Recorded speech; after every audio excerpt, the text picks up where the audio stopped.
Mahamaya temple पांगना। नमस्ते दोस्तों, कैसे हैं आप सभी। उम्मीद करती हूँ बहुत खुश मिजाज होंगे, बहुत अच्छे होंगे।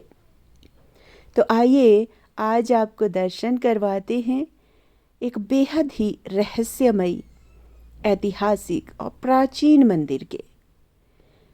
इन सीढ़ियों के रास्ते से आप मंदिर के मुख्य द्वार पर पहुंच सकते हैं। जैसे ही सीढ़ियां समाप्त होती हैं, आप जब सीढ़ियां चढ़कर इस मंदिर में पहुंचते हैं तो वहां सामने से पूरा यहाँ पर पांगना गांव आपको नज़र आता है। और भी छोटे छोटे गांव यहाँ पर बने हुए हैं, आप देख सकते हैं। पूरे गांव का नज़ारा यहाँ से बहुत ही खूबसूरत नज़र आता है। ये प्राकृतिक सुंदरता इस मंदिर की खूबसूरती को और भी बढ़ाती है और ये मंदिर इस गांव की खूबसूरती को बढ़ाता है। तो इसके बाद अब चलते हैं। ये जो आप देख रहे हैं सामने, प्राचीन समय से बना हुआ, पूरा ही पुरानी लकड़ियों से, यहाँ पे बिल्कुल भी आधुनिक तरीके से नक्काशी नहीं की गई है। ये जो स्थान है, ये श्री मोल माहुनाग जी के रुकने का स्थान है, विश्राम का स्थान है। जब वे यहाँ पर आते हैं तो यहाँ पे रुकते हैं, विश्राम करते हैं। ये श्रीमोल माहुनाग देवता जी का विश्राम स्थल प्राचीन लकड़ियों से बना हुआ, ज्यों का त्यों बना है। और आप देख सकते हैं कि इस पे आधुनिक तरीके से कोई भी नक्काशी नहीं की गई है। ये श्रीमोल माहुनाग जी का विश्राम स्थल हिमाचल प्रदेश के मंडी ज़िले में एक ऐसा मंदिर है जहां एक गांव के लोग तो हर रोज़ दर्शन करने से डरते हैं और वहीं दूसरे गांव के लोग हर रोज़ दर्शन करते हैं। हत्या देवी कोई और नहीं, सुकेत राज्य की राजकुमारी हैं। एक समय में मंडी का नाम सुकेत हुआ करता था। आइए जाने कैसे राजकुमारी हत्या देवी और महामाया देवी बन गई और क्यों एक गांव के लोग इसके मंदिर में जाने से भी डरते हैं। मंडी ज़िले का फॉर्मल नाम मनदेव नगर है।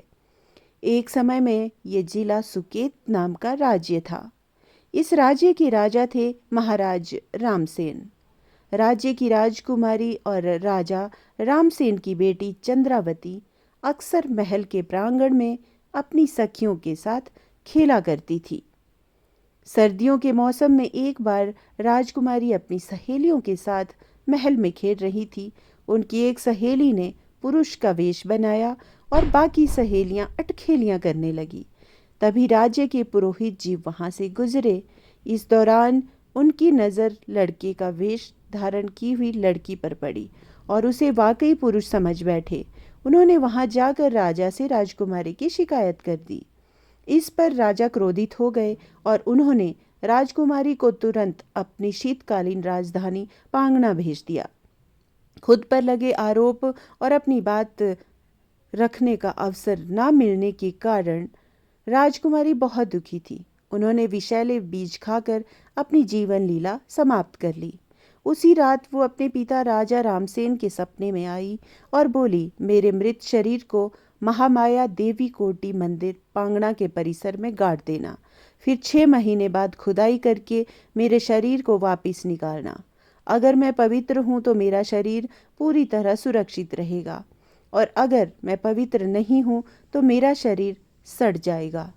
यदि शरीर सुरक्षित रहे तो आप इसका विधि विधान से अंतिम संस्कार चंदपुर में करना।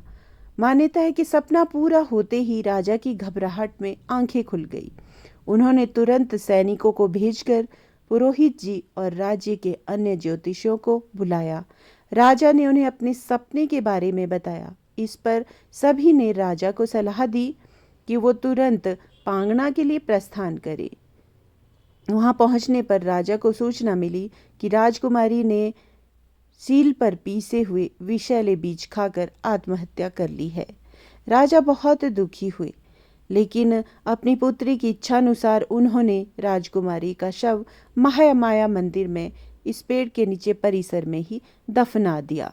फिर 6 महीने बाद जब राजकुमारी के शव को फिर से निकाला गया तो वो पूरी तरह से सुरक्षित था। राजा बहुत दुखी हुए और उन्होंने अपनी भूल पर पश्चाताप किया और पश्चाताप करने लगे। गलत सूचना देने के कारण उन्होंने पुरोहित को राज्य से बाहर कर ऐसी जगह भेज दिया जहां पानी और चीज़ों के खाने का अभाव था। राजकुमारी की इच्छानुसार उनका अंतिम संस्कार पांगना के समीप चांदपुर में कर दिया गया। और बताया जाता है कि ये जो शिला रखी गई थी, पत्थर शिला, इस पर उन्होंने जहरीले बीज पीस कर हफ्ते भर तक वो पीसती रहीं कि अगर मैं झूठी हुई तो बिना जहर खाए मेरी जो है मृत्यु हो जाएगी, और अगर मैं सच्ची हुई तो मैं इन जहरीले बीजों को खाकर अपने प्राण त्याग दूंगी। हरी ध्रुवा को उन्होंने हाथ में 1 हफ्ते तक जैसे ही पकड़ कर रखा कि वो सूख जाएंगी अगर वो अपनी बात पर झूठी रही, लेकिन वो ध्रुवा 1 हफ्ते तक सूखी नहीं। उसके पश्चात उनकी जो दबाई हुई शव था उन्हें निकाल कर उनका 6 महीने बाद संस्कार किया गया। उनकी डेड बॉडी, उनका जो शव था वो पूर्ण रूप से सुरक्षित था। उनके संस्कार करने के बाद उनकी छोटी सी मूर्ति बनाकर शव कक्ष में रखी गई। हत्या देवी के द्वार पर रखी गई और इस द्वार को जो है हमेशा बंद रखा जाता है, कभी भी इसे खोला नहीं जाता। साथ ही संतोषी माता की बहुत ही प्यारी सी प्रतिमा यहाँ द्वार के साथ बनाई गई है। कहते हैं कि खाने की चीज़ों का अभाव था वहाँ पर जहाँ उस दोषी को रखा गया था, तो राजकुमारी की इच्छा अनुसार उनका अंतिम संस्कार पांगना के समीप चांदपुर में कर दिया गया। इस स्थान पर शिव पार्वती का मंदिर बना दिया गया और शिवलिंग की स्थापना की गई। आज इस मंदिर को दक्षिणेश्वर महादेव के नाम से भी जाना जाता है, लेकिन राजकुमारी पर शक करने के दुख के चलते राजा अपराध बोध से पूरी तरह घिर गए और दुखी रहने लगे। इस कारण कुछ समय बाद उनकी मृत्यु हो गई। राजा ने पुरोहित को सजा के तौर पर चिराग नामक स्थान पर भेजा था। उस समय इस जगह पर रहने और खाने की उचित व्यवस्था नहीं थी। पुरोहित के वंशज आज भी इस क्षेत्र में रहते हैं। देवी के कोप से डरकर आज तक ये लोग महामाया देवी मंदिर परिसर में प्रवेश नहीं करते। इन्हें डर है कि कहीं इनके पूर्वजों की गलती की सजा इन्हें ना भुगतनी पड़े। पांगना स्थित महामाया देवी कोट मंदिर परिसर में जिस स्थान पर राजकुमारी का शव गाड़ा गया था, उस स्थान पर उनकी याद में एक कक्ष का निर्माण कराया गया था और वहीं पर तभी से राजकुमारी की पूजा हत्या देवी के रूप में होती है।